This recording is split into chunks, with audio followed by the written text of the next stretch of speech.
Mick Cronin.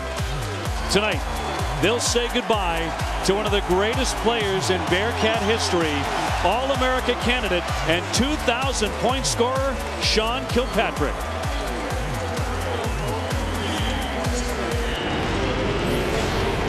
Welcome to Thursday Night Showcase, presented by Reese's Peanut Butter Cups. That's all part of the American Conference on ESPN. And from Fifth Third Arena in Cincinnati, two of the marquee schools in the American will clash. The Bearcats ranked number 15, Memphis number 20. And also later tonight, coming up at 9 o'clock, it's a Big Ten battle. Iowa and Michigan State. And on ESPN 2 at 9, UCLA will take on Washington. But first in our game, Cincinnati must have the win tonight to pull even with first place Louisville. And if they can do that, the remaining schedule actually favors the Bearcats with only Rutgers to play. Louisville has one game left, and that's against UConn. Welcome to Cincinnati, everyone. Great to have you along. Dave O'Brien, my partner, Jay Billis. And Jay, something's happened with Cincinnati. They were the hottest team, one of the hottest teams in America. They won 15 in a row. Bit of a speed bump here at the end of the American Conference race. They've dropped 3 of their last 5. What gives? Well, they haven't been scoring efficiently. They're heavily reliant on their top scorer, Sean Kilpatrick, who's been averaging 24 points per game over his last 9. But they need that second scorer. Justin Jackson is the guy that needs to play more, and they also need to do a good job of taking care of the ball. They have turned it over their last 3, a total of 52 times. This is a team that rebounds really well and they defend really well. You turn it over. Hey, you can't rebound a turnover and you can't defend against a run out. So they've got to take much better care of the ball if they want to be a better offensive team. Now the Memphis offense, they love to attack in transition. They're deadly. Well, Memphis is a really good offensive team. They score a lot of points. They get it into the paint. I think guarding the dribble is going to be key for Cincinnati in this ball game. And Memphis has got to figure out a way, whether it's off grabbing a rebound or getting a deflection, getting a steal. They've got to get out ahead of this Cincinnati defense. If they have to grind it out in the half court against the Bearcats, it's going to be a long 40 minutes for Memphis. Look at the starting lineups now, brought to you by T. Rowe Price. Both teams start 3 seniors. From Memphis, Joe Jackson, Chris Crawford, and Jaron Johnson. But freshman Austin Nichols is playing as well as any of them right now. It's senior night for Cincinnati. Kilpatrick, Rubles, and Jackson.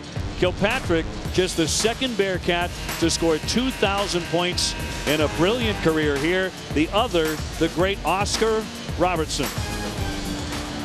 And there's Mick Cronin, his 8th season at the helm for Cincinnati. 159 and 105.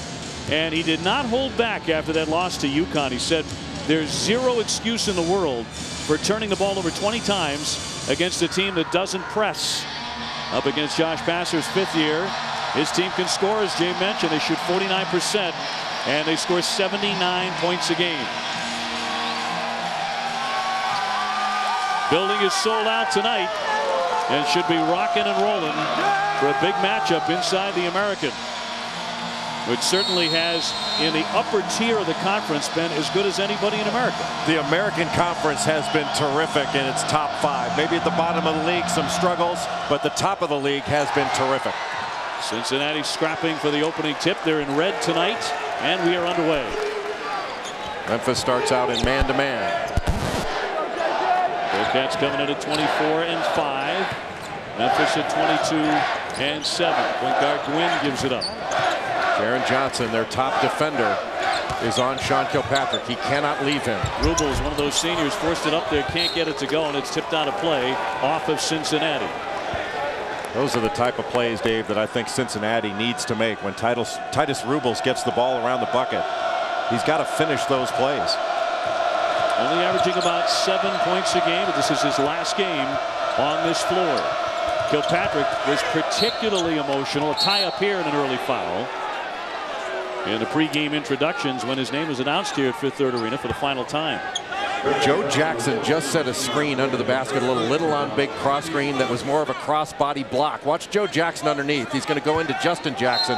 That wasn't a screen. That was a body block. Maybe a tone setter. Gwynn with the foul, the first of the night. And a kick ball here, deflected away by Cincinnati. Memphis coming off a terrific victory over Louisville 5 days ago in Memphis, giving the Tigers a season sweep of the defending national champs. Well, it's been a while since they've done that. And this team has shown a good deal of toughness throughout the year. That comeback they made against Gonzaga was really impressive. They were down 12 with 8 to go. Kilpatrick with the theft. On the baseline, Jackson stayed with it and tipped up and in for the first basket of the game. Well, typical of this Cincinnati team to get an offensive rebound bucket. This team does a great job of going to the offensive glass. They miss a fair amount of shots, but they get a lot of high percentage second ones. In particular, missing a ton of shots for a team that already doesn't shoot it very well. They hang their hat on great defense, suffocating D. Here's Johnson, and off target there. Big rebound by Goodwin. Nice look down low for Nichols. Well, what a pass by Goodwin, and a terrific catch and finish by Austin Nichols. He kept that ball high and didn't allow the defense to catch up. It is the freshman out of Collierville, Tennessee, playing really well.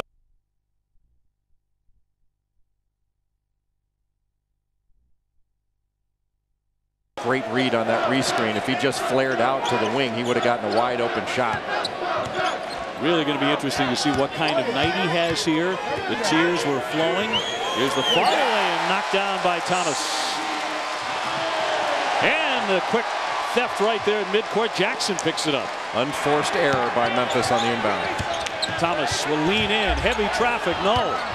But the Bearcats really crashing that glass, taken away by Memphis.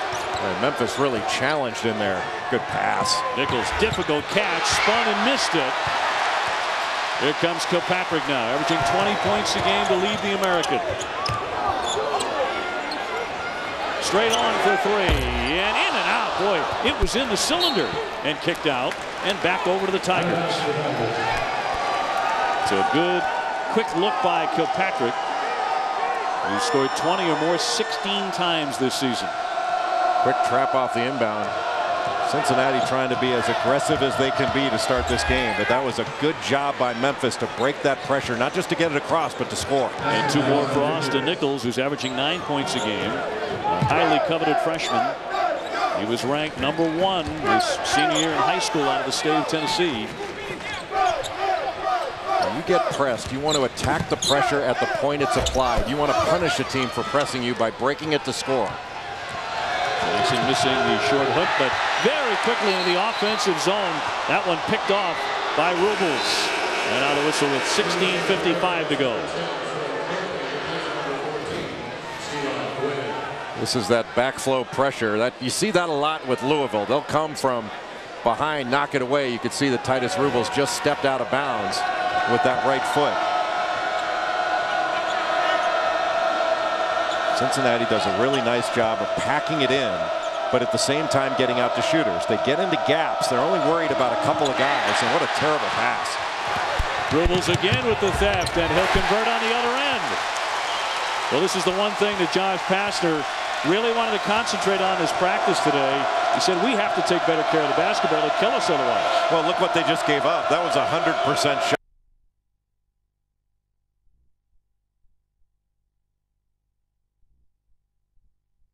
Live ball turnovers are high percentage. You're better off throwing it out of bounds. What a pass. A pass underneath Goodwin. Tried to give it up to Nichols, but picked off again.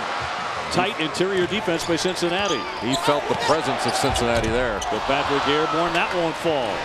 Here comes Joe Jackson. Jackson spins it up there, and it's going to go the other way. Offensive foul. Jackson with the charge.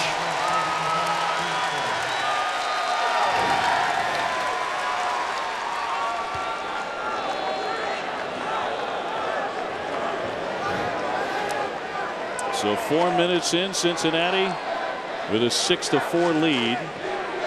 And Memphis has already turned it over 5 times.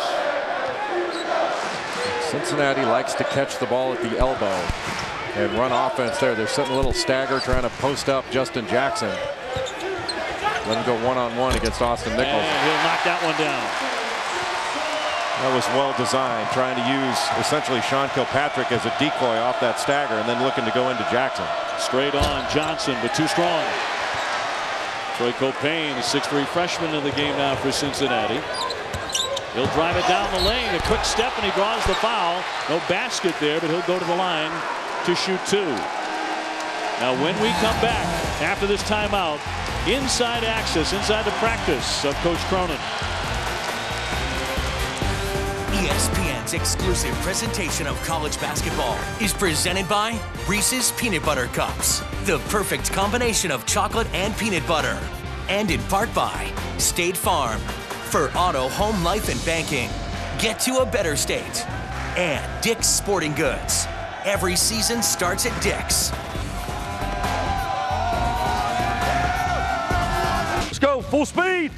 Rub, beat that guy now. You got to be in offensive rebounding mode at all times. Rub, you got to think offensive rebound. I need more points from you. Let's go. Think rebound, Rub. Think rebound now. How many times I got to say the same thing? Should have shot that. Shoot that. Don't dribble into 6'10", guys. You guys are way better than how you've been playing. Way better. So is he, and so is he. Beast mode, Rub. Get in the weight room, Coach Savino. Get a hose. Get a hose! He's on fire! Mick Cronin at work there. Well, giving his assistant coach Darren Savino a hard time for not being strong enough in the post. Well, Mick was not quite as happy as that after the UConn defeat. He said, "We were terrible. When you play terribly, you lose. It's not rocket science. No need sugarcoating it. We were awful." And they were poor in taking care of the ball. That's one thing. It's one thing when you shoot poorly. That can happen. But when you don't take care of the ball and give your opponent, when your defense is so good, give your opponent easy opportunities on the other end. I mean, they gave up, what, 51 points and lost? That's tough to swallow. Well, they've turned it over 33 times the last two games. Much cleaner start tonight. Copain knocks down 2, and it's a 6-0 run. And the Bearcats pressing. 1-2-1-1 trap on the inbound. Michael Dixon now in the game at a guard for Josh Pastner. So the points off turnovers all Cincinnati's way with the quick hands. A lot of deflections. There's another one. That does not merit a turnover, but close. Dixon can be a very dangerous shooter, bullying his way and traveling with it. So he turns it over. Another one for Memphis. Well, and it shows what a good defender that Titus Rubles is. He can switch on to anyone in this ball game. He can switch any screen or exchange. He's guarding Michael Dixon Jr. and stays right in front of him. Keeps his hands up. Once you've established legal guarding position, you can move with the offensive player and maintain that position. That's exactly what Titus Rubles just did. Goes with it up top here for Jackson. Outstanding shot blocker. Another senior. Spins to the lane and 2. Very nicely done. Well, that was a patient move by Justin Jackson. Shaq Goodwin is a good defender, and he just backed him in and spun off him for that left-handed shot by the rim. 4 turnovers in the last 5 possessions for Memphis, and another one added to that list. Cincinnati is clamping down on them. Thomas can't get his fingertips on it, but it's off of Memphis. A 12-4 start for the Bearcats. The defensive rotations for this Cincinnati team are outstanding. Here, the little back down and spin into the lane, and he got a guard coming over to try to block it, but just laid it up with that left hand. And that's something that Justin Jackson has not been doing the last couple of games. He's struggled a little bit, but he's a good scorer and has improved greatly as an offensive player to where he can be a go-to player. Goodwin to the bench. Kilpatrick with a misfire from the corner. Trying to get into the scoring column in his final home game. Nichols here for Crawford. Can't drill that, barely off the iron. He's a 40% shooter from 3. And Memphis is looking for the first shot instead of moving the ball from side to side, trying to make that defense move. But it's difficult when you're playing a defense as good as Cincinnati's. When you see an opening, you feel like you have to take it, and you really don't. Boy, Jackson really commanding the ball, and he's doing something with it. He's had an aggressive mindset coming into this game. His skill set hadn't changed, but his mindset has. The look on his face is one of confidence right now. Boy, is it ever. A 10-0 run for Cincinnati. Memphis is going to have to set better screens if they want to get open on Cincinnati. They can't just exchange. Well, another unforced turnover. Just mishandled by Nichols right on the baseline. 8 times they've turned it over. A little fake handoff and then a one-on-one. See, that's not a good defensive exchange, not just by Austin Nichols, but by Joe Jackson. If you're going to go down, you can't just give a little slap at the ball. You got to go after that ball to steal it, and Jackson didn't do that. Jackson's dad, Larry, was a very talented pitcher. Back in the day, late 1970s, actually drafted by the Cincinnati Reds. Played in a couple of organizations. Rubles in close and gets 2 to go. Titus Rubles with the bucket, and Cincinnati is dominating Memphis on both ends. Well, this has been an early game beatdown. I don't know why Memphis is allowing themselves to get so spread out. They can't be worried about three-point shots from this team, but they're getting driven like crazy. Up top, Dixon can't bury that long-range three. Here's Kilpatrick on the run, wants to take it all the way. Timeout, Memphis. Cincinnati threatening to run away and hide early. 18-4.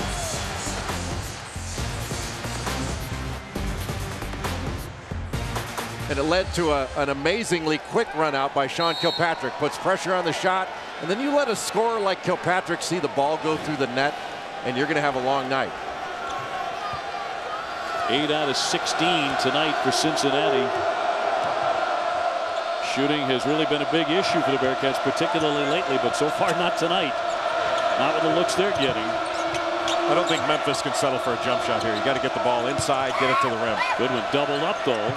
They'll swing for Jackson for 3. That really clanged away ugly. Picked off by Johnson. He's harassed, but he banks it in.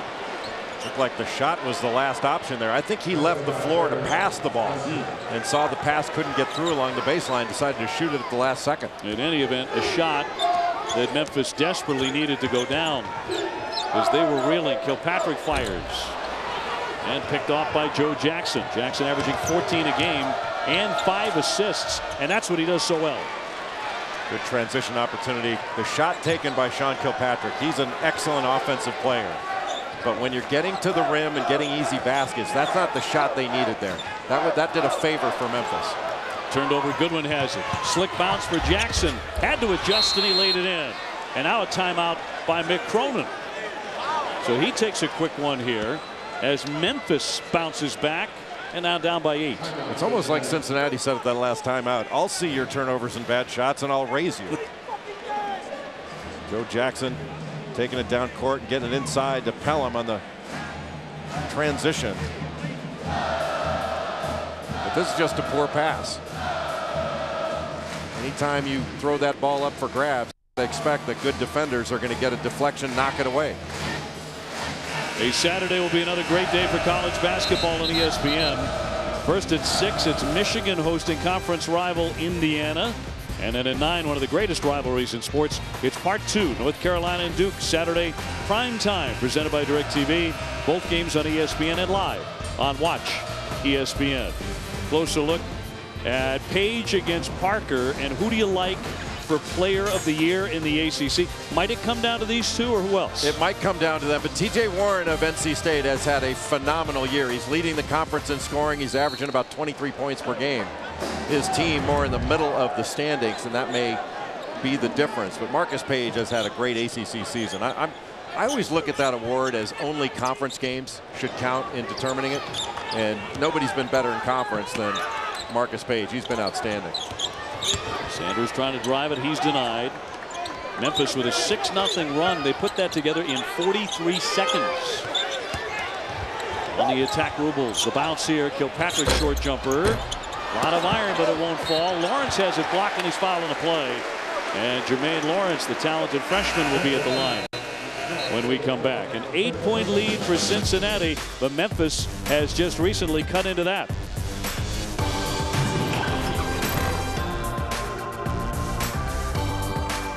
They converge on it right here. Everybody gets into gaps.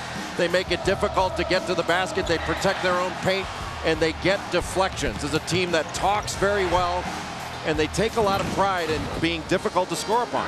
Now, it's a team we've talked about, Dave, that they don't score the ball with ease, but what they do is they guard. I have not seen a team play harder consistently more than Cincinnati does. They play really, really hard. They've made that into a skill. Reflective in the national rankings, especially 3rd in fewest points allowed per game. Of course, coming into tonight, last 4 or 5 games, they have really scuffled a score. Last 2 games in particular, shooting just 28%. It'll be Lawrence at the line. Jermaine Lawrence, the 6'9" freshman from Springfield Gardens, New York. And shooting here with 10:58 to go in the first half. Terrific athlete, just needs to get a little more meat on his frame and get stronger, but he can really get off the floor in a hurry. He needs to work on foul shooting as well, just 48%. And this is 2. Memphis is a team that they've got very good guards. They pass the ball well. But where you really have to watch them is off the dribble. It's a team that can attack the paint off the dribble. Memphis has spent the entire season in the top 25. They have 4 wins over ranked opponents so far, and they lost to current #1 Florida by just 2 earlier this season. Kick into the corner now, back up top for Johnson. Here's Jackson. Joe Jackson on the drive. Nearly gave that away.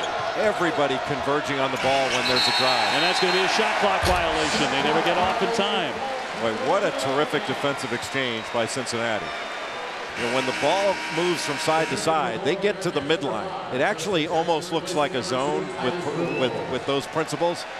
All 5 guys are playing the ball. They're not hung up on their man. Their man's their responsibility, but their mission is the ball. One of the things you hear Mick Cronin preach in his practice over and over again to his guys is be alert, be alert, be alert. Reaching out on the defensive end, Kilpatrick got popped in the face by Jaron Johnson, who'll pick up his first personal.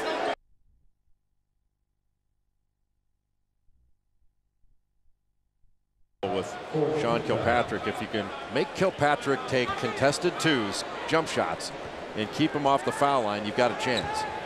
If you can make him take a lot of shots to get his points, that's right. He's going to get his points. The question is, how many shots is he going to have to take to get them? He's been the only Bearcat to score in double figures their last 2 games, both losses. So they need to find somebody else. So far tonight, that's been Justin Jackson, who has 8. He has the ball again. And they're going to be on the line. Stepping out of bounds was Lawrence, so they turn it over. Well, we bring you a Saturday Showcase doubleheader on ESPN. At noon, Andrew Wiggins and #8 Kansas will battle West Virginia. And then at 2 o'clock, DeAndre Kane and Iowa State will take on Oklahoma State. Saturday Showcase presented by 5-Hour Energy. Oklahoma State has played much better since the return of Marcus Smart. Beat Kansas, turned around, beat Kansas State. And if they can knock off Iowa State, remember that 3 overtime game they had earlier this year, that's going to be a great game in Ames, Iowa. Goodwin had it blocked, now loses it. Lost control on the dribble. Here's Kilpatrick. Gwynn underneath. Try to dipsy-do, but draws the foul, so he'll be at the line. Shelon Gwynn to shoot, the 6'2" junior, the point guard who does not score a whole lot. And that foul will go against Dixon. The physical nature of this game, I think, has gotten Memphis off of its game. They're going to have to adjust to the physicality of this game, because when they get the ball into the paint, you know, they're picking up their dribble, they're stopping, they're not running through their cuts or running through contact or finishing plays. They're just kind of getting the ball in there and seeing, oh geez, it's tough in here, and then throwing the ball back out. Gwynn with another one coming. The man who was the backup to Kashmir Wright the last couple of years at the point. His second free throw is short. So it's Cincinnati by 9, coming up on 9 minutes to go here on the Bearcats' home floor. Johnson gave up the dribble. Now here's Dixon. And they are right in the gaps and doing a great job of recovering. Dixon Jr., that didn't touch a thing. He thought he might have been fouled on the hand. It might have been, but it was just a terrible shot. Jackson now up against Pelham. Leaning in, left it well short. Still fighting there, and knocked out of bounds by Memphis. Memphis has been caught in some isolation situations, and you haven't seen any of those on the other end.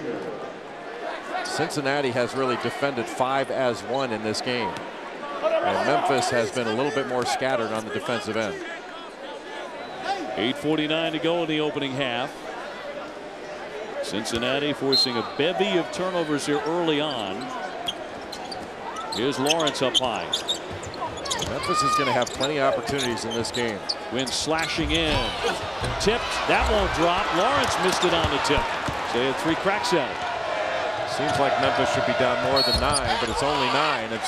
Now it's 7 with a chance to be 6. Yes. They're not in bad shape. Goodwin went up over the iron on the alley-oop and drew the foul as he slammed it in, so he'll be at the line.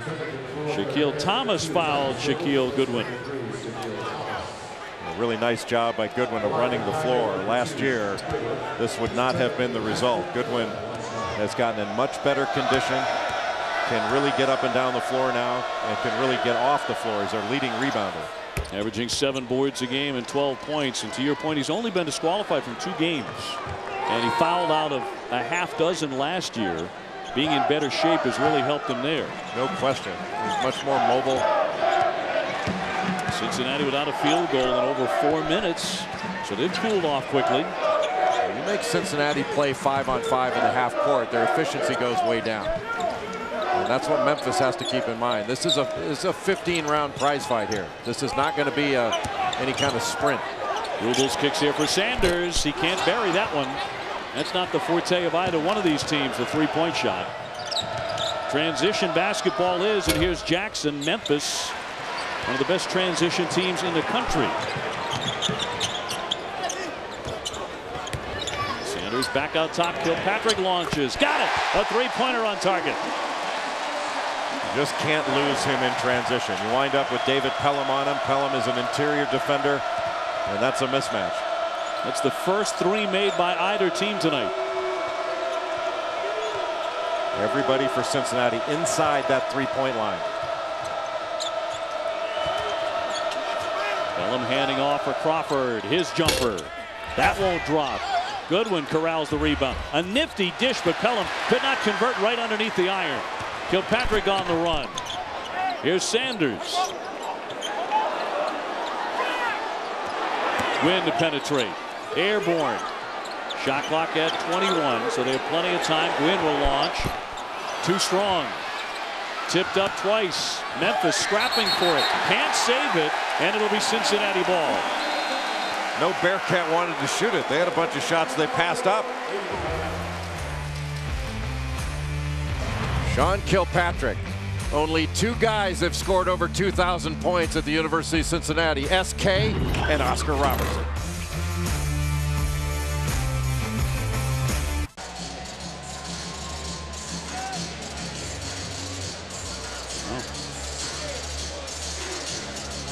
Jackson, 8 points, 5 rebounds, 3 steals, and a block.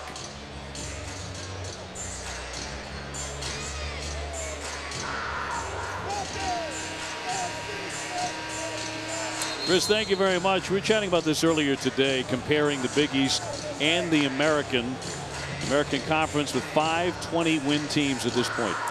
Well, the American has performed really well, especially at the top. SMU has been a little bit of a surprise with just how good they have been under Hall of Famer Larry Brown. Louisville's been terrific. Cincinnati and Memphis have both had terrific starts to the season and are looking forward to really good finishes. What's been interesting about the Big East is Villanova the least publicized 26-3 team in history? Oh yeah, no doubt about that. It's amazing. Nobody talks about Villanova. And you know, I think Greg Marshall of Wichita State should be as Justin Jackson. He's having a terrific game. What is that? 10 points for him, 5 boards, 10 points, 5 rebounds, and 3 steals and a block. That's a pretty good game, let alone the first half. But you know, I think Greg Marshall should be the National Coach of the Year. But you could put Virginia's Tony Bennett in there, and you could put John Beilein of Michigan. You could put a number of guys in there. But you never hear Jay Wright's name. Never. He's done an extraordinary job there. Goodwin can't convert. That's pinned up against the iron. Memphis has the possession arrow. Justin Jackson has been a real go-to guy in the post, just facing up. And I think that Austin Nichols was waiting for him to just back him in, as he and Rubles have been doing. Underneath Nichols, and fouled as well. Count that basket. He'll be at the line. That has got to drive Mick Cronin crazy. You go over out-of-bounds plays all through your shoot-arounds. You work on it in practice, and you not only give up a basket, you give up a layup. Just a simple 1-4 set, and came right out of it early and tried to anticipate it. The throw out to the elbow, and instead you give up a layup as a result. Just poor defense by Cincinnati. A foul by Geelong Gwynn, 3-point play. Memphis' last 5 field goals have come in the paint. So paying more attention to getting it inside. 24-16 Cincinnati. One of the things about out of bounds under defense, you're not trying to take everything away. You're trying to keep the other team from scoring something easy and make them run offense 5-on-5. Cincinnati over the top, and a foul will go against Jermaine Sanders with 6:03 remaining here. We're talking about this conference and how the coaching breaks down is really interesting. You've got young, up-and-coming coaches who already have glittering resumes like Josh Pastner and Mick Cronin, a terrific young coach at UConn and Kevin Awley. And then on the other side of it, you have the living legends like Rick Pitino and Larry Brown on the other end of the spectrum. Guys who are already in the Naismith Hall of Fame. Yes. Boy, every jump shot that Memphis has taken has not only missed, it looks like they're playing outdoors with the wind blowing. 5:42 to go. Pretty quick moving first half here. And a battle of 2 top 20s.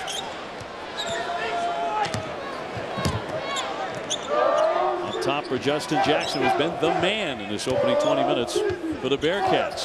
They'll attack again, jumping into the lane. Can't get it to go, but does draw the foul.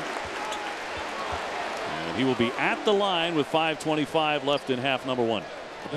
Cincinnati basically running a 2-man game there, just trying to get Sean Kilpatrick on an initial backdoor cut, then maybe come out for a handoff, and it opened it up for an easy drive, one-on-one for Justin Jackson. Goodwin with the foul. Last 2 games, Jackson 11 points, already 10 in the first half tonight. One thing that Memphis hasn't been able to do, Dave, is load their defense up. Their help side hasn't been in position. They're hugging their men, and they're giving up a lot of drives as a result. Larry and Shauna Jackson, mom and dad here for Justin tonight. All smiles now. They were all in tears about 40 minutes ago, and justifiably, as their son is saying goodbye to the Cincinnati program on this court. Of course, they headed the NCAA tournament after the American Conference tournament, which is going to be held in Memphis starting next week. He misses the pair there, though. No look pass. Goodwin mishandled it, but draws the foul by Jackson, who bodied him up. That'll be his first personal. The best offense for Memphis has been transition after a missed free throw or a missed shot, even after a make, to get it in quickly and push it down and try to get something before the Cincinnati defense can set up, because once it has set up, Memphis has gotten absolutely nothing. Goodwin at the foul line for Nichols. A follow away off the window. He has a real nice touch. He does have a nice touch. He's got great hands and a good sense of where he is on the floor. And as he gets stronger, Austin Nichols is going to be not a good player. He's going to be a great player. He's led the Tigers in scoring 3 times this season. He's been on quite a run lately. And he draws them to within 24-18. His last 4 games, he's averaging 13.6 rebounds. He's not been a great rebounder, but he's got a chance to be a really good one. Rebels won't shoot the 17-footer. Kilpatrick doesn't have to ask twice and knocks it down. He drills a 2-pointer. On the run, foul. Jackson draws the contact, and he'll be at the line. Very quick 6'1" senior, and fouled by Troy Copane, who picks up his first. Well, Joe Jackson has had a terrific career at Memphis. In the top 10 in just about every category. He has struggled his last couple games. He's only 3 of 14 from the field his last 2 games. Hasn't hit a 3 coming into this game in his last 5. It really has not been much of a factor in this one at all in the first half. He is their top scorer at 14 a game and knocks those down. Where he can affect the game is with his speed. And on that last possession, really pushed it up quickly. I think he's got to continue to do that. Guarding a freshman right now, Troy Copane. He's really a terrific passer. He's going to be an outstanding player. Thomas with a fall-away jumper. Off the back of the iron. Nichols high up for the rebound. Now all of a sudden Memphis has the momentum. Here's Crawford. Not there from 3-point territory. Usually very dangerous out there. Especially in tournament play. He dominated the Conference USA tournament last year from the 3-point line. Going to be goaltending. Count that basket. That's on Shaq Goodwin. So count it. Rubles now with 6 points. Both these teams have to really do a good job of getting back in transition defense and corralling the ball. As poorly as Memphis has played, and the Tigers have played poorly, they're only down 8. They've got a real opportunity here before they go into the half. And just under 4 minutes to go in the first half to not only get back in this thing, but they could take a lead. Dixon, not there for him. His shot has been off in the first half. That's a bad shot. Thomas, hard drive to his right for the basket. Now Cincinnati back in front by 10, and a timeout Memphis. Well, you have a chance to cut it to 6, maybe 5. You take a bad shot, and the bad shot is the first pass in your opponent's fast break, and Michael Dixon Jr. just made the first pass in Cincinnati's fast break and gave him a layup. That is a contested pull-up jumper off the first side of the floor, and nobody expected it. Transition defense slow getting back, and a layup is given up as a result. And I don't think Michael Dixon Jr. is going to be in the game when we get back after this timeout. Well, you could read Josh Pastner's lips. He looked right at Dixon. He said, "What are you doing?" Yeah, that's one of those coach parental questions that never has a good answer. When a coach says, "What are you doing?" you probably ought to just keep your mouth shut. Just be quiet and head to the bench. A 10-point advantage for Cincinnati. Let's give you a look at Journey to the Tourney. It features one of the greatest rivalries in sports as number 19 North Carolina goes up the road to Durham to take on number 6 Duke. Journey to the Tourney Saturday at 9 on ESPN. Also live on Watch ESPN. What a turnaround, Dave, by North Carolina. They started off the ACC season 1-4. And there was some legitimate talk about, will this team make the NCAA tournament? It was a fair question to ask, because if they had continued to play the way they were playing, they wouldn't have made it. They wouldn't have played in a tournament with 4 letters in it. I know that, but they have been resilient. They've been terrific over the last 13 games. Boy, Nichols goes in strong among all those red shirts and knocks down 2 more. He got great position there. And how about the finish with a high finish with the left hand? 11 points for the freshman. So that cuts the lead back to 8. Approaching 3 minutes in the opening half. Rubles wants to drive it. He's denied, spins and hits it.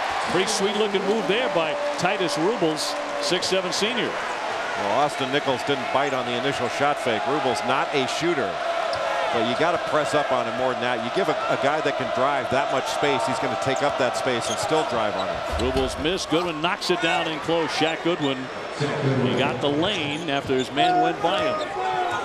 Cincinnati gambled to try to get a steal and took themselves out of the play and allowed that drive. Here's Kevin Johnson, another talented freshman and a Cincinnati product, so he's a local kid. Thomas to that baseline, applies the brakes. Nichols really defended him very effectively. And what's the call here? It's going to be a possession situation, and Memphis has the possession arrow. Nichols is really doing it almost single-handedly for stretches with 11 points and 5 of 6 shooting. Well, the American Conference Rookie of the Week, Austin Nichols, had a great game against Temple. He's having a really good one on the road against Cincinnati.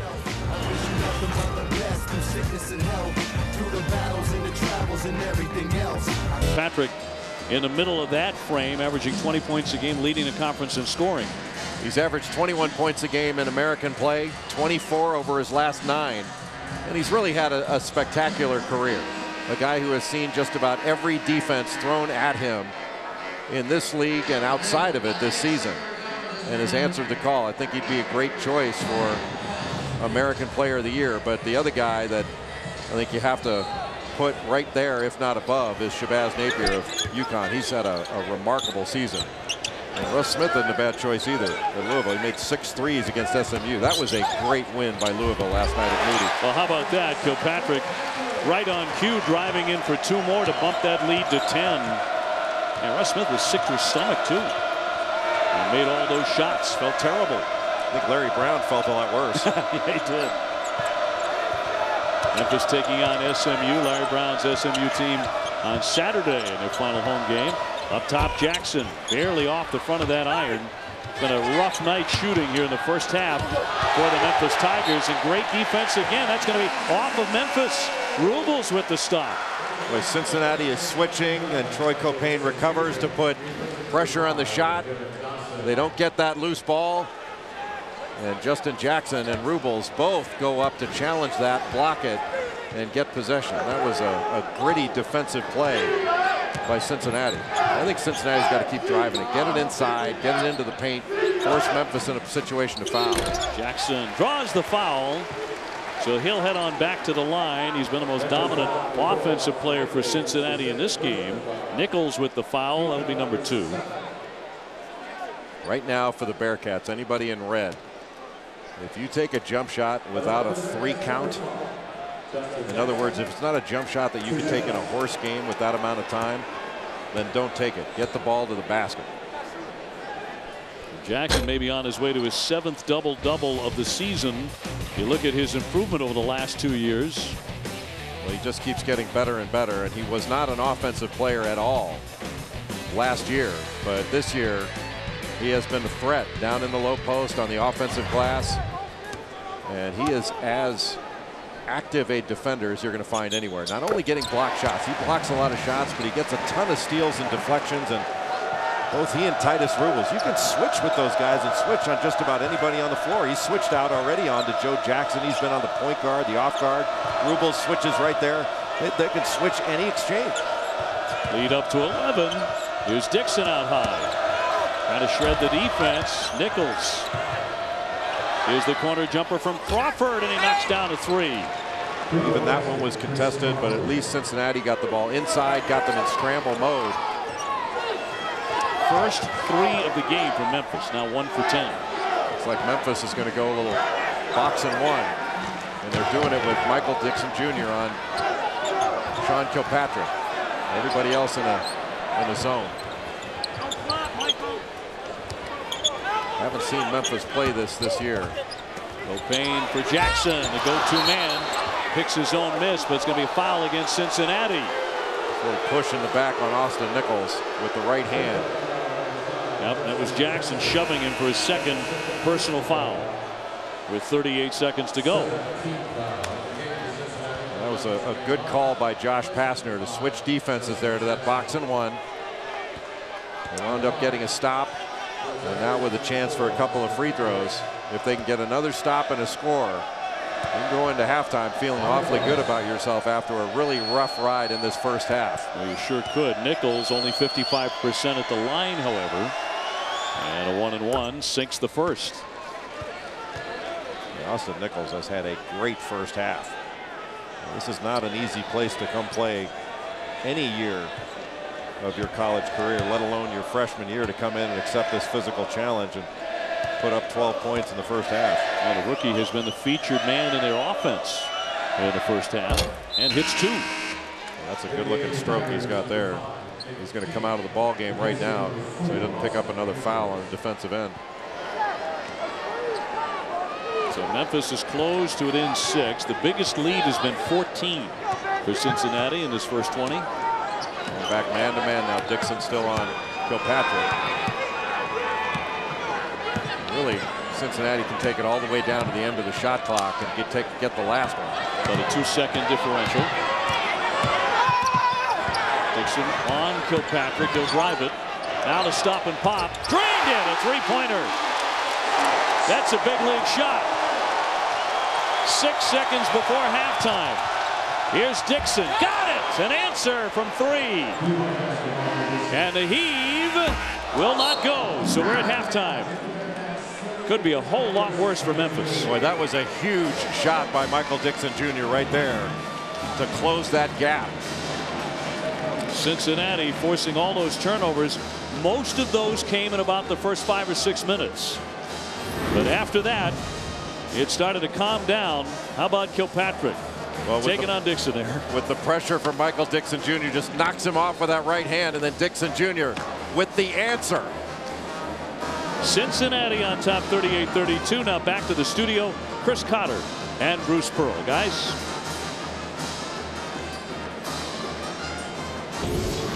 Welcome back to our Thursday Night Showcase presented by Reese's Peanut Butter Cups. It's part of the American Conference on ESPN. And tonight from Cincinnati, the Bearcats taking on Memphis. And Cincinnati has the 6-point lead as we get set for the second half. Jay Billis, Dave O'Brien with you. Memphis shooting only 41%, Jay, in the first 20 minutes. So many of those shots were hotly contested. It always is the case against Cincinnati. Yeah, it's not that Memphis isn't a good shooting team. It's the quality of shot that Memphis has gotten. And when they've gotten the ball in the paint, they've shot the ball very well. But the shots that they've taken, the jump shots, have been contested shots. They've been challenged. They've done it off of one side with a hand right in their face. And those shots aren't high percentage that you're going to make. Then they've taken it at times into trouble. At least that gave Jaren Johnson an opportunity to get fouled. But here, this one dribble pull-up, two dribble pull-up there by Michael Dixon Jr. That was the first pass because it was a bad shot, a contested shot off of one pass. That led to a fast break for Cincinnati. Cincinnati played well in that first half. They forced 10 turnovers. But you got to give Dave Memphis a lot of credit for hanging in there. They're only 6 points down. It could be a lot worse given how they started off this game. Well, it started out 18-4. It looked like Cincinnati was going to blow Memphis away. Cincinnati also turned it over only 2 times in 38 possessions. Really, I think Mick Cronin had to go into halftime saying that was an opportunity missed. They did some really good things, but you got to feel like Cincinnati should have been up a lot more going into halftime. And Memphis has a terrific opportunity to get the first score of the second half and put themselves in an even better position to make this competitive. With Johnson in the corner, up top for Jackson. Remember, Dixon Jr. hit that big 3 right before the end of the half.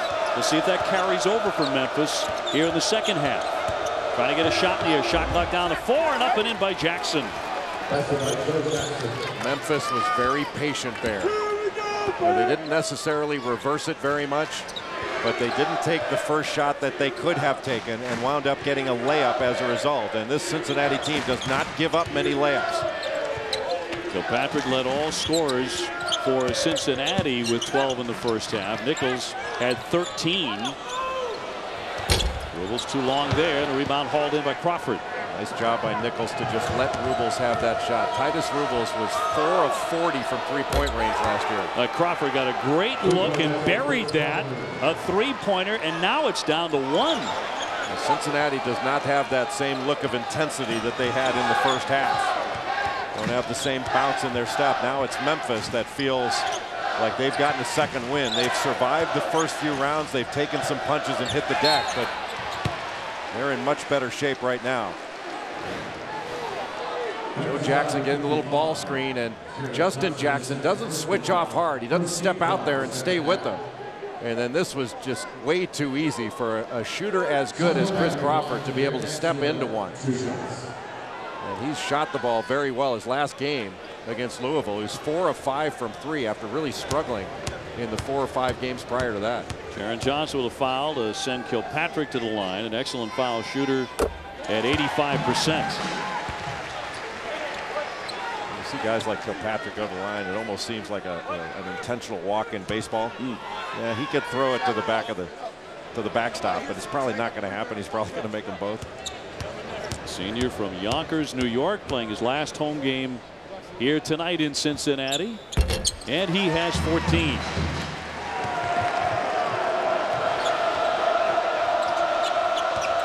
Memphis had some good success trying to get the ball inside in the first half to Austin Nichols.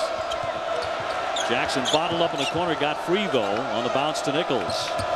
Johnson wants the lane. Tough pass. Nichols up and in. He's so sure-handed, you can almost throw it anywhere. Well, that was a really nice Euro step by Jaren Johnson. And when you draw shot blockers, he's been smart in trying to kick that off. But you have to leave the floor with the intention of shooting. You can't leave the floor to pass. Thomas slicing in the lane. Tough leaner. Tipped out high. Controlled by Cincinnati. Jackson. Not there. Collects his own miss. Off the fake, and he'll be going to the line. He really took that punishment, fouled by Nichols. Jackson in a little bit of agony right now. Stumbling all the way to midcourt. Hope he's okay. He's dangling down that right arm. I don't know whether he got a stinger or exactly what happened. But to open up that drive, Shaq Goodwin made a pretty significant mistake. Yeah, he got hit hard in the right shoulder. by Austin Nichols, but Shaq Goodwin tried to go for a steal and took himself completely out of the play and put everybody in scramble mode. Now Jackson very long and lanky. Not a whole lot of muscle there, and Nichols jumped right into that shoulder. Here's a rule that I don't like. Jackson's going to have to go out of the game, and it wasn't a flagrant foul, so the opposing coach gets to choose who shoots it. And so they're going to choose obviously the worst foul shooter that they can. And let's see who it's going to be here. I'm of the opinion that the opposing coach should never have any say in what the other team does. I've never liked this. I'm with you. And Jermaine Lawrence coming into the game. Now he would be a likely candidate at 48%, but it's going to be Gwynn at 55% to shoot. And makes the first. Justin Jackson unable to continue as he has to leave the fray for now. And he has been a key man for Mick Cronin tonight. And an outstanding first half. 41-39, so a 2-point lead. But Memphis with an opportunity to take the lead, which they have rarely had except for the opening moments of this game. That's kicked away. It'll be Memphis ball with 17:29 to go in the half. Joe Jackson went to set a little diagonal up screen for Austin Nichols, and there was a screen for the screener action, but that ball's got to go in quicker to Austin Nichols. He was wide open, and Crawford just waited too long to get it to him. Crawford over the top for Shaq Goodwin. Underneath Nichols. Can't convert though on the baby hook. Well, that was a great duck in by Austin Nichols. Just couldn't get it to go. Really well executed by Memphis. If Cincinnati beats Memphis tonight, they'll tie Louisville for first place atop the American. Cincinnati with one game to go after this. That's against Rutgers, the number 7 team in the conference. On Saturday, Louisville has to host the UConn Huskies, who are ranked number 19. 43-39 as Kilpatrick knocks down 2. Well, Kilpatrick had to take a contested jump shot. Made a good shot there. But Memphis has been much better in the second half of staying between their man and the basket, forcing Cincinnati to shoot over the top instead of getting past them. Early on, it was Rubles and Jackson getting past them anytime they wanted. Johnson, the open jump shooter, drills at a 3-pointer. So back to a 1-point game. Memphis is starting to get the 3-point shot going. Looks like Memphis might be going back to the box and one here. That looks like a box and one. Played a little of that in the first half. Rubles with a bounce into the corner for Kilpatrick. Memphis not worried about other guys knocking down perimeter shots, just Kilpatrick. Rubles with a stop, draws the foul. He was with the shot clock winding down. Titus Rubles, the 6'7" senior, to the line. That's one thing you cannot allow, is a man to just blow by you. Shaq Goodwin gave up the baseline, then compounded it by fouling. Titus Rubles to the line for Cincinnati. They've got to give Memphis a lot of credit for hanging in this one. They could have folded the 10 up and gone on back to Memphis. Well, it felt early on like Cincinnati was going to have a 25-point lead at halftime. No question. I mean, what was it, 18-4 to start? Yep. So to recover from that, and that's with Cincinnati not turning the ball over at all. A lot of times you go on the road, you get that initial surge from an opponent. If you can survive that, you can do okay, because it's hard to keep up that level of intensity for 40 minutes. Cincinnati up by 3 and the ball, wearing the red uniforms tonight. Here's the long one on the way and knocked down by Sanders, a 3-pointer. And that'll bring a timeout. So suddenly Cincinnati opens it up again. On top 48-42. Jermaine Sanders off the bench, sticks one.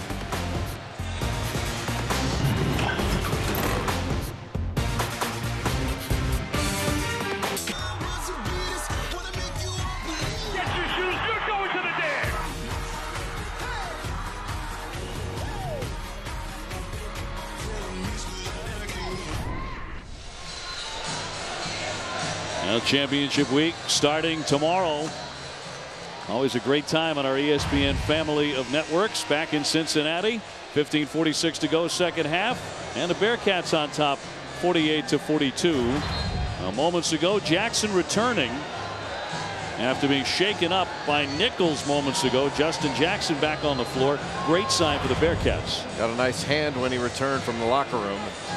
They could certainly use him back out there to protect the rim.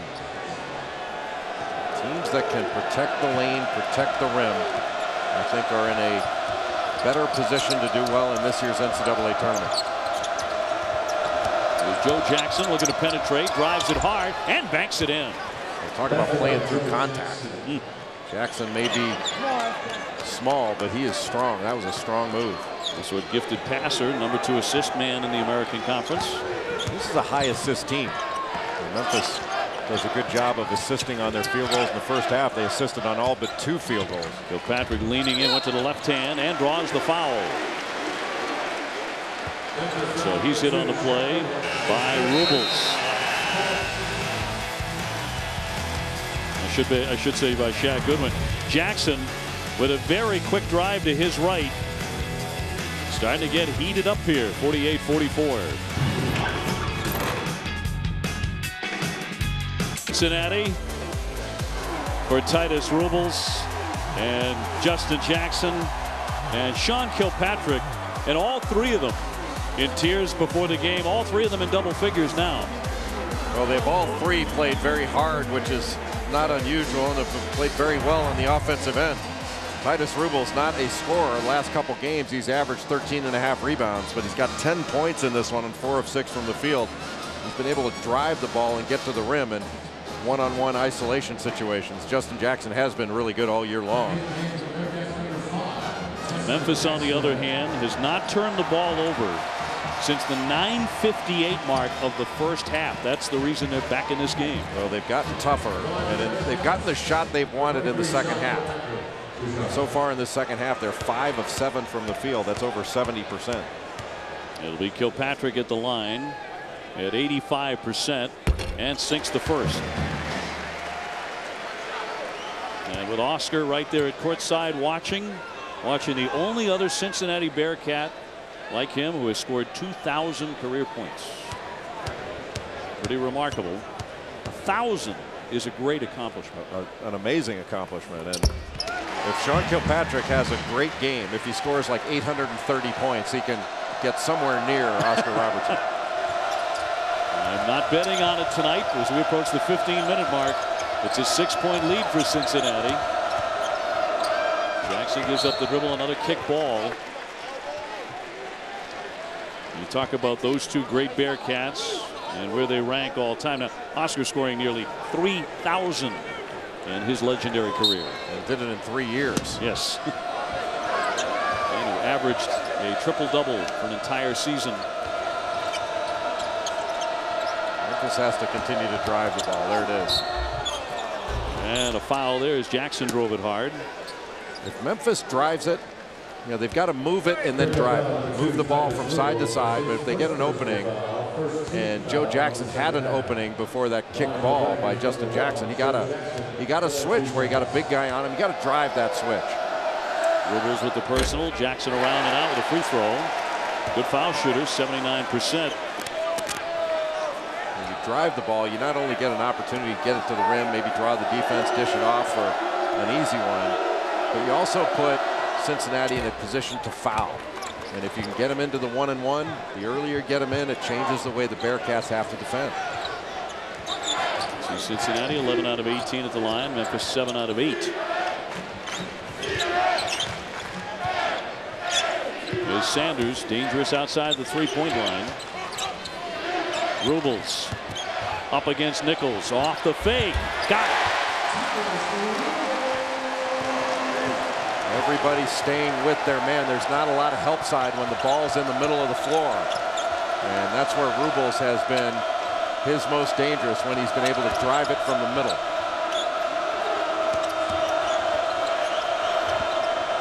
The feed for Goodwin, backing into that lane. Has it taken away, stolen by Cincinnati. Goodwin's got to shoot though. Up the other end, Jackson. Great stop there by Dixon to deflect it out of play. But when Shaq Goodwin gets the ball down low, he's got to shoot that, because Cincinnati closes off those lanes. They just converge on the ball. And much better off putting it up. Well, that was their first turnover in the last 29 possessions for Memphis. Actually, Shaq Goodwin's probably got about half their turnovers overall. I think you're right.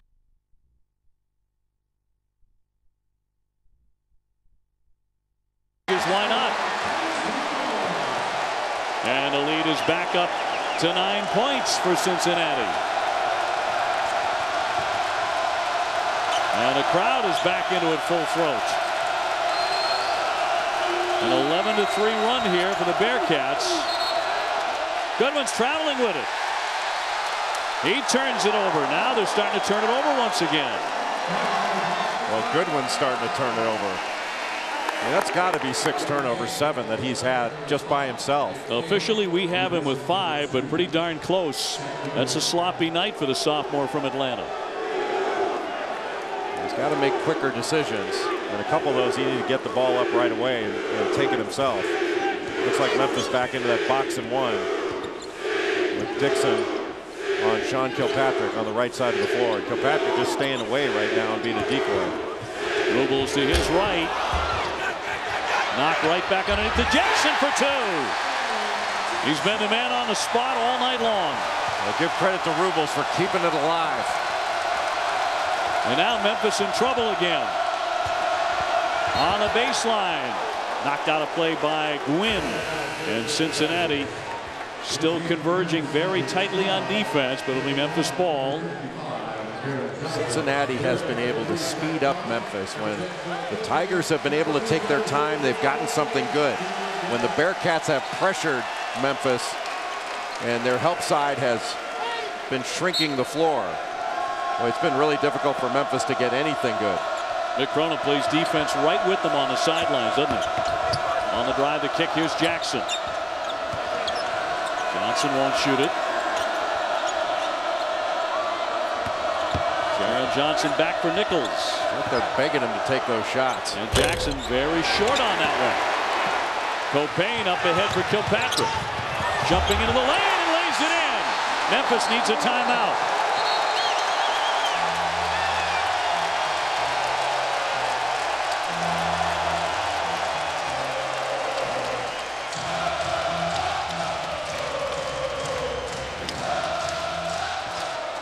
Well, Joe Jackson pulling a trigger and missing. Copain with the nice pass ahead. And the Euro step, it looked a little slow. But able to get it off and kiss it in off the glass. Well, number 23 playing his last home game, and he has 20 points. He wants to go out in style. And he's gotten those 20 very efficiently. He's had some nights where he's gotten 20 by taking a ton of shots, but he's not taking a ton of shots in this one. He's been very, very efficient. Yeah, he's 7 out of 13. It's a high percentage for him. And a look at his night. Well, Sean Kilpatrick, not only one of the best scorers, but one of the best players in the country. Plays both ends of the floor. Very good in transition. Strong. The ability to shoot it. He can pull up. Look, he stops on a dime right there. And he can shoot over a smaller defender. That was very well done by a young man that has had a marvelous career here at Cincinnati, that is being capped off in this one with another 20-point game. He looks like a man who means to go out with 30 in his swan song. Cincinnati's done a really nice job of containing the dribble, and that's what they have to continue to do. They want Goodwin in close. He gets banged and fouled. No basket on the play. Foul came before that, but he'll be at the line as Jackson commits the personal. And that'll be number 3 on Justin Jackson. So Goodwin to the line. Goodwin has really struggled of late. Just his last game against Louisville, he's 1 of 11 from the floor, and he's struggled in this one. Did a lot of good things against Louisville. He rebounded very well. Had 10 rebounds, blocked 4 shots, or blocked 3 shots. He had 4 steals in that game.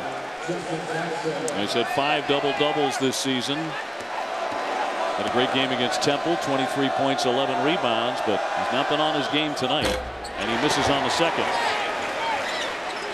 So it's Cincinnati up by 12, coming up on 12 minutes to play. This is where the Bearcats have to be methodical in their offense. When they run their half-court offense, they have to be tough enough to get the shot they want and to get fouled. Can't just settle for a jump shot here. Shot clock at 14. Copain to drive it.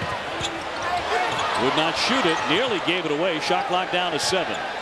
This guy will shoot it. Kilpatrick. Airborne. Tried to give it off.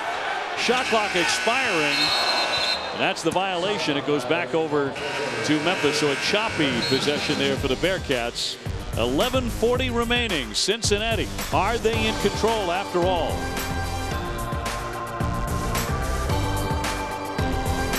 Game for Cincinnati to this point. They just turned it over for only the 3rd time tonight in 51 possessions. And they have the lead against Memphis here. But Memphis has been in this position against ranked opponents before. Against number 5 Oklahoma State, they were down 10. They won by 8. Against Louisville, down 6. They won by 6. Against Gonzaga, down 12. Won by 6. And then against Louisville, just the other day, they came from behind. Problem is, when they were down to Cincinnati last time, they lost by even more. This team is not one that is easy to come back against because they're so difficult to score upon. Memphis has got to get the ball into the paint. They can't just settle for jumpers. That has not been what they've done well. Johnson's 3 and a foul on the play. Whistle in the lane with 11:26 remaining. Now Friday, a primetime NBA doubleheader on ESPN at 7. Zach Randolph leading the Grizzlies against the Bulls. At a 9:30, couple of powerhouses colliding. It'll be Paul George and the Pacers taking on Dwight Howard and the Rockets. Last foul went on Rubles, number 2, on the Cincinnati forward. Every time I see Zach Randolph play in the NBA, the guy I think about now is Julius Randle at Kentucky. Reminds me a lot of Randolph. Now Dixon Jr. got fouled while hitting that shot, that 3-pointer. Fouled by Sanders, his 2nd personal, as he got Dixon, who sticked it. Dixon just looking down, and Jermaine Sanders had his hands down, so he just rose up and shot it and got clipped just at the end of it. Full court pressure right now. Copain breaks that. Rubles drives and stops. Man, that was a lightning bolt. He has 16. Talk about attacking pressure to score. Wow. That was quicker than quick. 60-49. Well, short tipped out of play. It'll go the other way. It'll be Cincinnati ball. And Michael Dixon Jr. is taking a lot of questionable shots, and this 3/4 court pressure was beaten so quickly. Troy Copain got it down the floor in a hurry. And that is a big-time finish by Titus Rubles. And Rubles is not a scorer primarily. He's had a good scoring game in this one. Was that 16 for him now? Yes. But he can really defend. Career high for him, in fact. He can really defend. He can guard just about any position on the floor. Good passer. One thing he doesn't do is shoot it, but he does everything else. Shot clock to 10. Kilpatrick, tough drive, and 2 more for the Cincinnati star. Give him 22. You can say to your team, don't give up the baseline, force them into help. You got to get over there with the help side. Help side was slow. You got to give credit where it's due. That was a big-time drive. He's had a couple of sparkling moments like that in his last game on this court. Joe Jackson with the shot clock down to 10. The pull-up jumper, and everything is short now suddenly for Memphis, but a foul on that play nonetheless.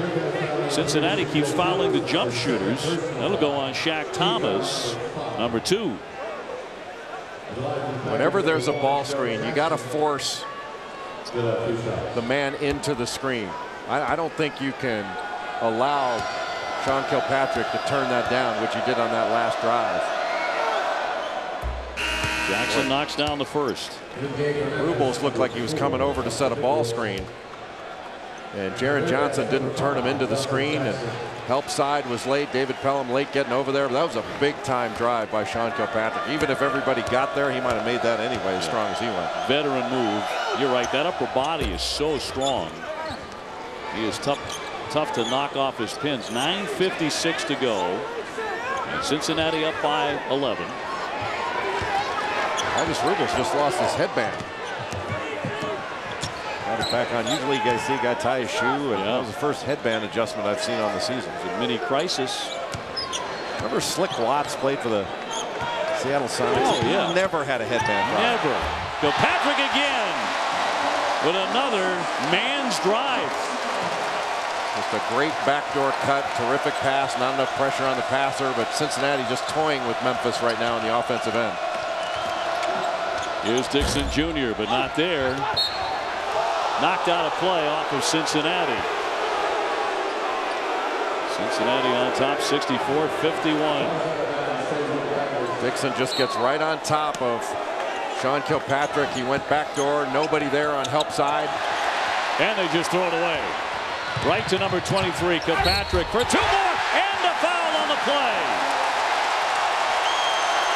Boy, is he enjoying his last game here. Now, Dave, where do we pay our money, get our clipboard and T-shirt? Because we are at a clinic right now, and the clinic is being put on by Sean Kilpatrick. Goes right into Michael Dixon Jr., forces him to foul and get out of the way. You talk about going strong to the basket. He is more than just a shooter, and he's shown that today. Well, it didn't start out that way, did it? Because he was 1 for 6, very cold out of the gate. He's made 9 out of 10 since. It's an efficient performance all the way around by Sean Kilpatrick. Looking for his 27th point. He does that with a 3-point play. He started out the game crying, and now his opponents are doing all the crying. What a game. Taking a breather right now. Won't be the last they see of him here tonight, though. 67-51. Cincinnati with a real comfort zone all of a sudden. Off the fingertips of Jackson. He collects that. 9 minutes to play. This is just so difficult because Memphis is a good basketball team, but they look like they've been bullied in this one. And when I say bullied, I don't mean there's been nothing dirty in this game. This has been hard played and well played. But they have been knocked backwards by Cincinnati. This looks like a bunch of old guys at the park that at lunch went and they're just schooling a bunch of young guys. Not the first time in this game that's happened either. Rubles with his 3rd foul moments ago. Here's Crawford's jumper. Off target. Goodwin snaring that rebound. Strong back up for 2. Well, Memphis needs a lot more of that, trailing by 14 on the road. They have not gotten a jump shot to fall, and they've gotten plenty of them. Very few of them have been open. Rubles is open. Yes, got a nice roll there. Well, when Titus Rubles is knocking down jumpers on you, you got to feel like, well, what do we have to do? Well, he's another senior having a standout night with 18 points. Well, any shot that he hits from the perimeter is a bonus, but he does everything else and does it well and plays incredibly hard. Nichols misfiring heavy traffic. He bats that one away. It'll be Bearcat ball here on top, 69-53.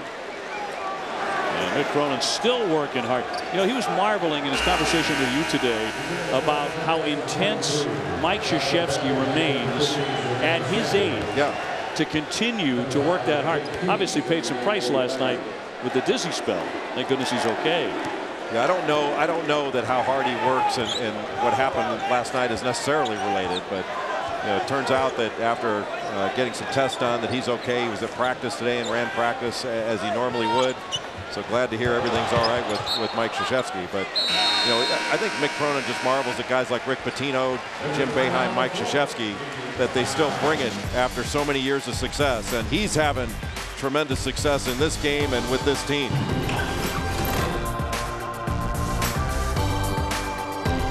Here on ESPN, Cincinnati has opened up a 69-53 lead with just under 8 minutes to go here in our Thursday night showcase in front of a big crowd of 13,176. Their 3rd straight sellout here. Saturday, another great day of college basketball on ESPN. At 6 o'clock, it'll be Michigan hosting their conference rival Indiana. Then at 9, one of the greatest rivalries in sports, of course, North Carolina Duke. Second go-around, Saturday primetime, presented by DirecTV. But how about the job John Beilein has done with Michigan? Winning the Big Ten title outright after losing Mitch McGary for the season. First time since 1986 the Wolverines have done that. Boy, Rubles continues to put on his own show. Might not be the Sean Kilpatrick show, but he's having a career night. He has 20.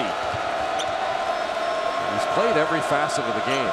Defensively, on the glass, he's been alert.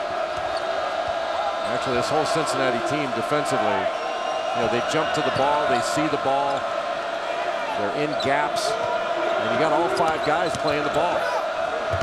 Dixon knocks in 2 from close range, but under 7 minutes to play here. You and I were talking during the commercial break of how we didn't expect this. We did not expect Memphis to have as many problems tonight as they had, knowing full well Cincinnati is one of the great defensive teams in the game. You would think that a younger team would have these kind of problems. And this is an older team. It's a very experienced. You have 4 senior guards on this team. Dixon flips it up there. Crowd thought he walked with it. Here's Kilpatrick now to bring it back for Cincinnati. He's going to slow it down. Well, Memphis went the last possession to a 2-3 zone. Looks like they're sticking in it. They've gone man, and they wound up giving a lot off the dribble. They went to a box and 1. He went to a 2-3 zone. Well, if Kilpatrick hits a 3 here, he'll reach 30 points on his senior night. A foul. That was with 8 on the shot clock. It'll go against Memphis and against Chris Crawford, his first.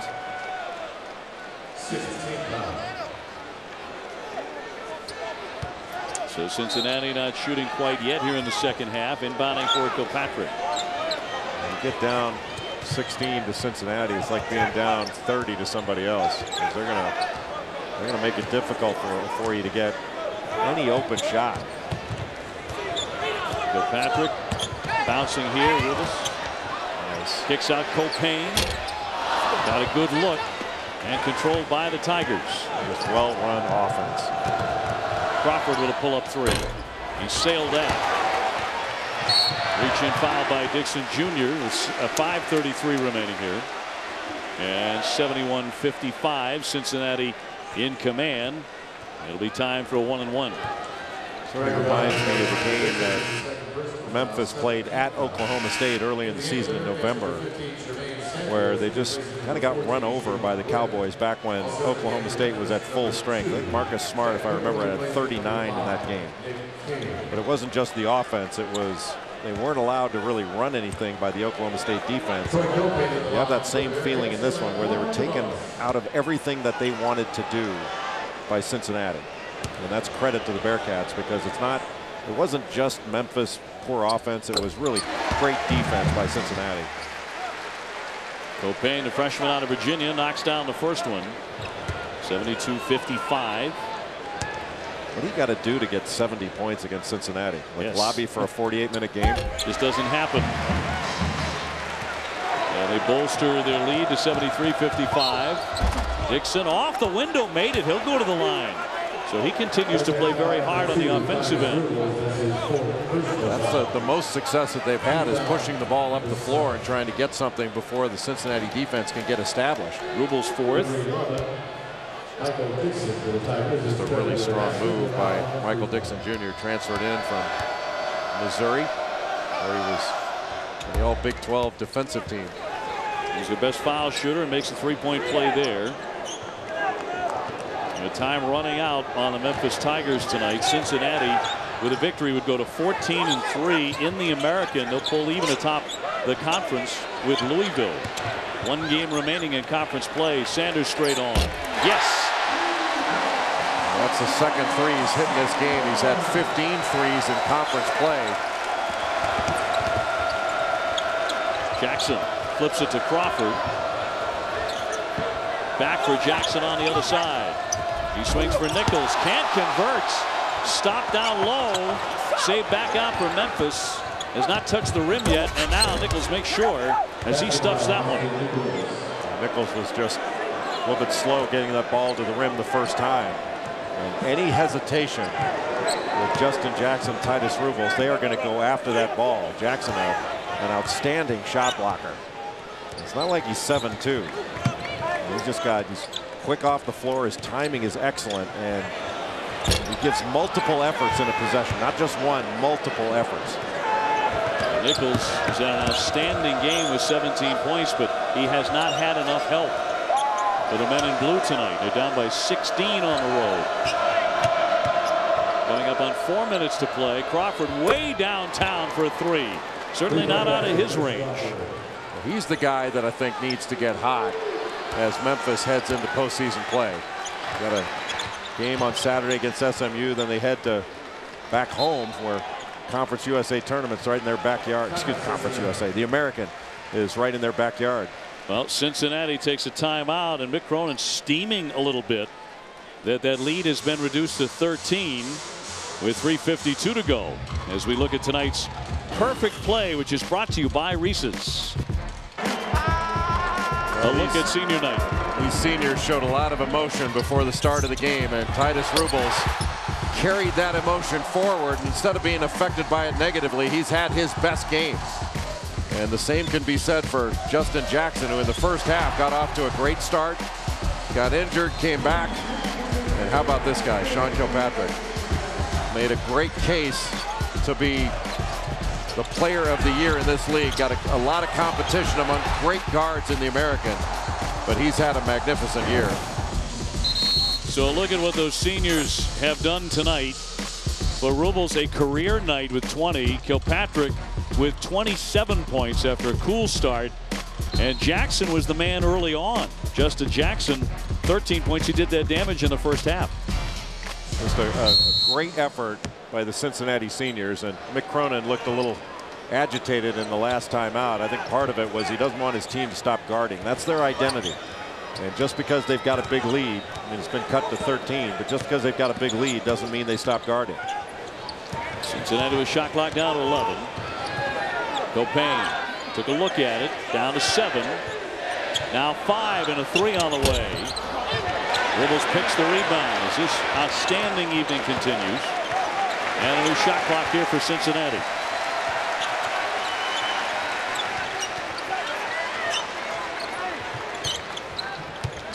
Here's Kilpatrick into the lane. Nearly tied up the following. Got it! He's actually asking for a foul, too. He has 29. He really kept his balance when he easily could have lost it.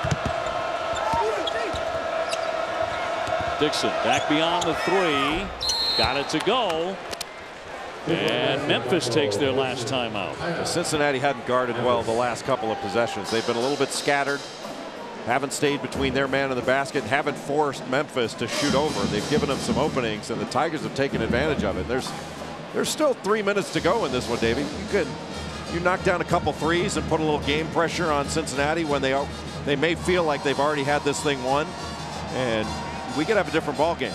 You got to get Memphis has to get a couple stops to do it, but there's still plenty of time left in this game. That's actually something they've done all night long. They have responded when they were on the edge of getting buried from that very first couple of minutes when they were down 18-4.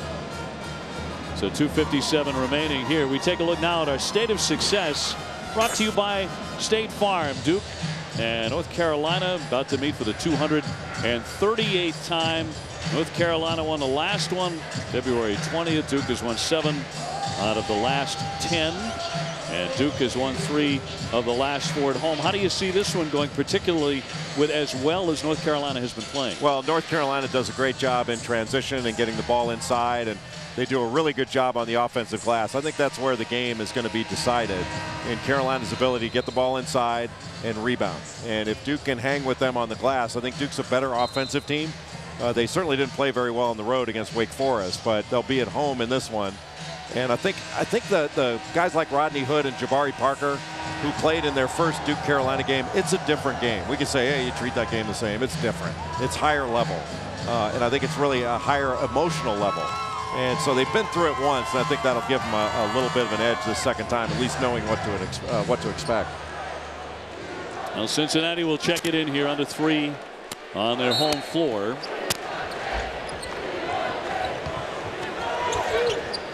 Copain looking for help, bottled up. Patrick had it roll off the fingers. Still trying to get it across midcourt. Finally for Kilpatrick. Sanders again. Not this time. Is there a window opening up here from Memphis? Jackson got airborne and draws the foul. No such thing as an easy lay-in against Cincinnati. 2:37 to go. Memphis is still hanging around here at Fifth Third Arena. ESPN's exclusive presentation of college basketball is presented by Reese's Peanut Butter Cups, the perfect combination of chocolate and peanut butter. And in part by Hampton Hotels. Feel the Hamptonality.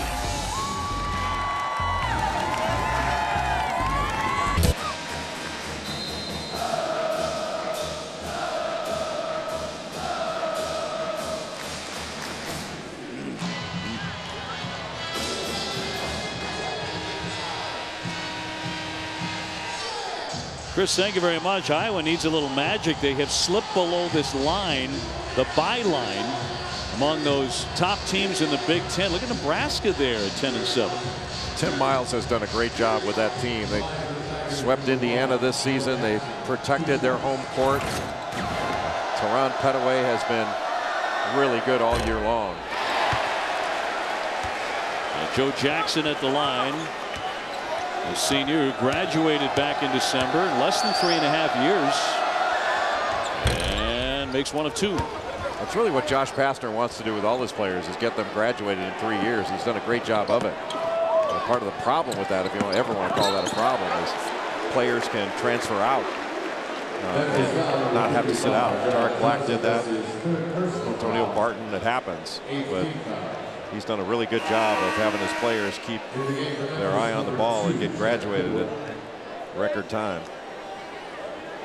So to the other end we go with 2:33 remaining. Rubles will be at the line to continue to work on a career night for him, as he has scored 20, only 2 of those at the line, 2 for 2 at the foul line so far. Sean Kilpatrick has 29 to lead all scorers in his last game here on senior night in Cincinnati. Did Titus Rubles just go down and get 5 from people who actually weren't there? I think he did. And makes him. He's having a lot of fun tonight. Jackson through the lane will lay that in. How did he get that in the basket? What a drive by Joe Jackson. They press again. Rubles up ahead. Copain fouled in midcourt by Goodwin. 2:18 to go. 9th team foul for Memphis. Here's Rubles before. And if you're not going to get any recognition.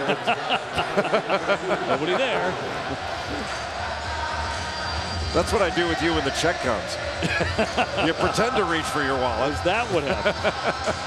Shaq Goodwin has just fouled out with 8 points. Now below his 12 points a game average, so not a great night for the sophomore. Copain with another one. I like Troy Copain. He's going to be a really good player. Excellent passer. I think he came into the game. He's got 67, 68 assists, second on the team, and in that category, and doesn't play a ton of minutes. He only plays about 17, 18 minutes a game. He's got a good stroke on his shot and really good vision as a passer. And league games, 39 assists and only 20 turnovers, and another foul here. There have been a ton of them here in the second half to go against Cincinnati. Jackson intent on driving into the lane, drawing contact virtually every time. Well, the one thing Cincinnati can't afford to do here is foul and let Memphis score with time not coming off the clock. He makes both these free throws, and we've got a 9-point game. Makes the first to cut it to 10.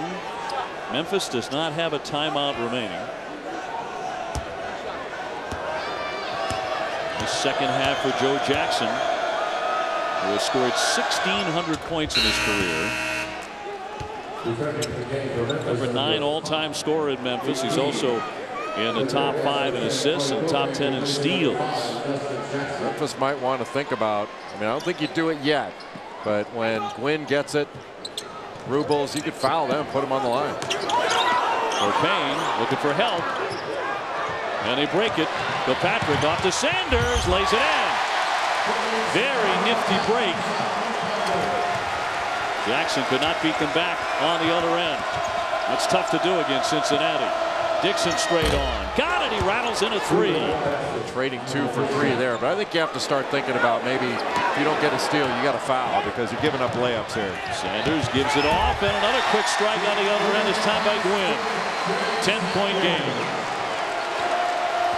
And Memphis beginning to run out of time. Dixon wants another 3. Here's Crawford's 3. Not there.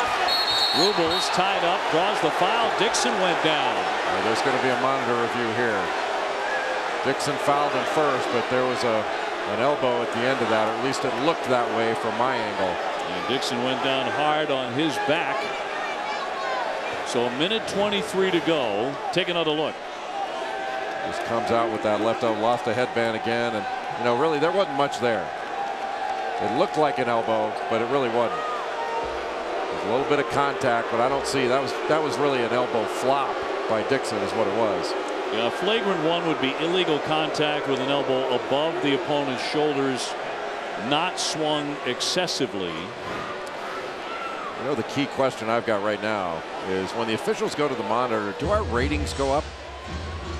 Does that count as extra viewers? All I know is the delays need to be curtailed. They tend to be lasting forever these days when they do go to the monitor. There's nothing here. There is nothing here. That was I mean, with all due respect, I think that Dixon added a little at the end of that. Don't blame him for doing it in a close game, but that was nothing.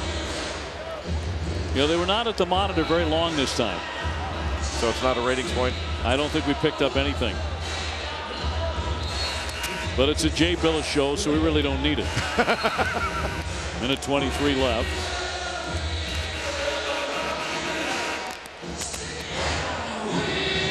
And remember, Iowa and Michigan State will be starting on ESPN News. No flagrant foul on that last encounter, but Rubles was fouled, so he'll go to the line. And shooting 2 here is perfect tonight, 4 for 4. You know, Iowa's got a great shot in that game of getting a win at Michigan State because, you know, we're referring to Michigan State now as healthy. They've got all their players back. I still don't think they're healthy, and they're not healthy together. Like Keith Appling's not healthy, and Brandon Dawson just got back. They've had very little time together, and I think that's going to be a real key for them. Is when can they get enough time together to be the kind of team that they need to be. Well, Cincinnati fouls again to stop the clock with 1:18 to go. That's not something they want to be doing here. And that'll put Jackson back to the line. One of the better foul shooters from Memphis. I think Cincinnati's a little bit worried right now about giving up an open 3. And they wind up giving up a drive instead. They still have to load up their help and jump to the ball the way they did in the first half and really the first 35 minutes of the game. The senior Jackson knocks that down. 1:18 left. Back to a 10-point game.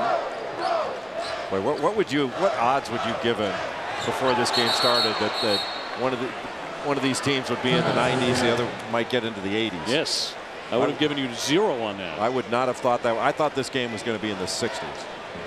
86-76. Timeout Cincinnati, still with 2 to burn.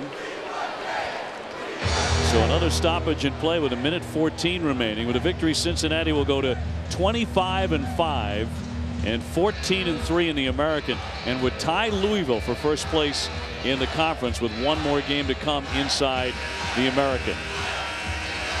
So we have a timeout right now. Let's toss it back to the studio and our pal Chris Cotter. Chris.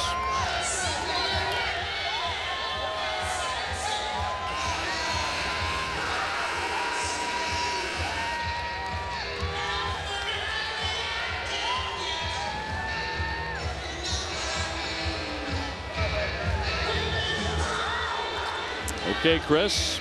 Cincinnati leading by 10. We just mentioned the standings. Louisville right now with that lead, half-game lead. If Cincinnati wins, that closes entirely. So a terrific finish down the stretch in the Americans' first year. And we'll see how it plays out this coming weekend with the tournament, the American Conference Tournament, beginning next week in Memphis. And another foul with 1:07 to go. Payne looks like he's limping a little bit on that right side. I don't know what that is. But used to be. But he goes to the line. Freshman shoots him pretty well at 76%.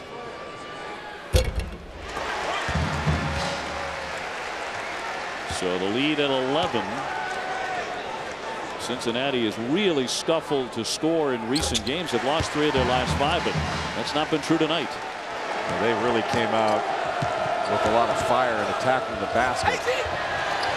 Save back to Kilpatrick, and he's fouled with 59 seconds to go. And the crowd beginning to stand all around Fifth Third Arena, and a lot of this is for number 23. Who is about to march to the foul line. And on the verge of a 30-point game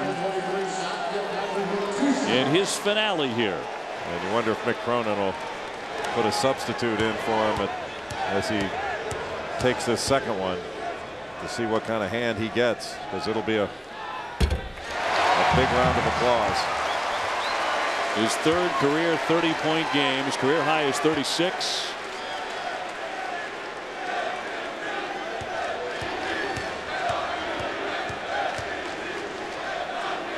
Number 2 for the young man out of Yonkers, New York. Heck of a night for Sean Kilpatrick. 31 points. He's going to stay in the game for now. Johnson gives it up high for Jackson. Johnson a fire and swishes in a 3. So Memphis still playing. And another whistle with 50 seconds to go. Well, Memphis is right to keep playing. It's just fouling Sean Kilpatrick. It's just the trading of 2 for 3. But Kilpatrick is such a good free throw shooter. And missed tonight. He's 7 for 7. 85%, number 4 in the American. And how about the Bearcats now at 90 points for tonight? Just didn't see that coming. Sanders to the bench. Thomas back on now for the Bearcats. Closing in on their 25th win. And number 2 for the senior. Got that one. 32 points for him.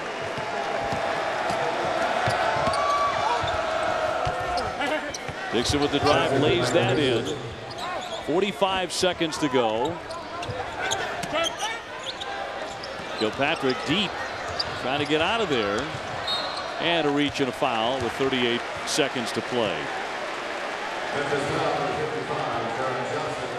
So to play these last 5 or 6 minutes has taken near half an hour, it feels, with all the fouls and stoppages in play. But Cincinnati kind of crawling to a victory here. Kilpatrick is back at the line, so even if Coach Cronin wants to get him out of the game for a big ovation, he can't, because Memphis keeps fouling him. If they want to let him keep piling up points, who's Mick to take him out of the game? That's 33 and counting. Well, Robles is coming out, and he'll get a great ovation. He had quite a night with 24 points, a career high, 9 of 13 shooting for Titus Robles. What a great way for him to go out. Kilpatrick makes that.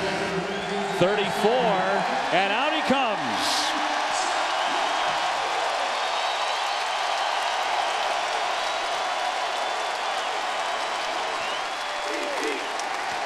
that is one classy swan song. He winds up with a huge night. And Memphis continues to foul here despite a 12-point differential. Well, Josh Pastner was telling his team not to foul. They just couldn't get the message. 27 seconds left.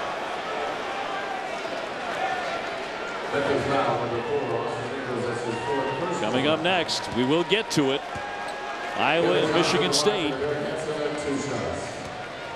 And Cincinnati will wind up with an impressive victory here tonight over number 20 Memphis. This is coming off back-to-back losses to Louisville and UConn. And now Jackson says goodbye. Justin Jackson, the third senior, who had such a terrific first half. He really set the tone for Cincinnati. Went so hard to the basket and protected Cincinnati's paint. Crawford lifts, can't connect on the three, and it's tipped out of play. Cincinnati, incidentally, at this point with a season low 3 turnovers.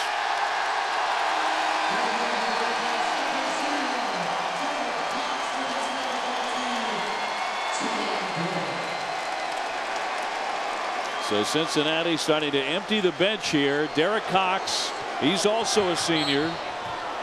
And another whistle. With 13.7 seconds left.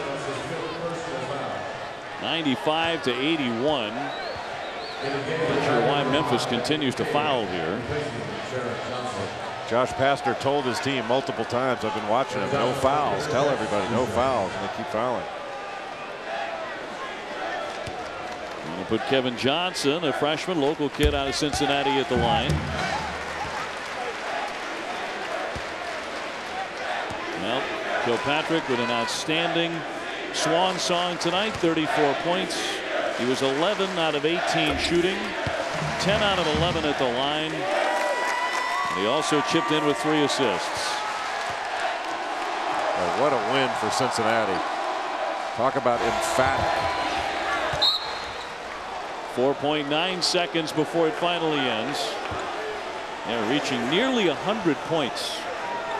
Hard to believe they've been struggling to score in recent games, but they actually have. Yeah, so much for the struggling to score narrative. Jackson straight on. That final shot for Memphis, it would appear, falls in as he hits a 3. And finally, the final horn. Kilpatrick and Cincinnati sailing to a victory over Memphis. 97-84 was the final score. Great night for the seniors, for the Bearcats, who are now tied for first in the American with Louisville. Final score tonight, there it is, 97-84. Thanks for watching. Now we send you out to East Lansing.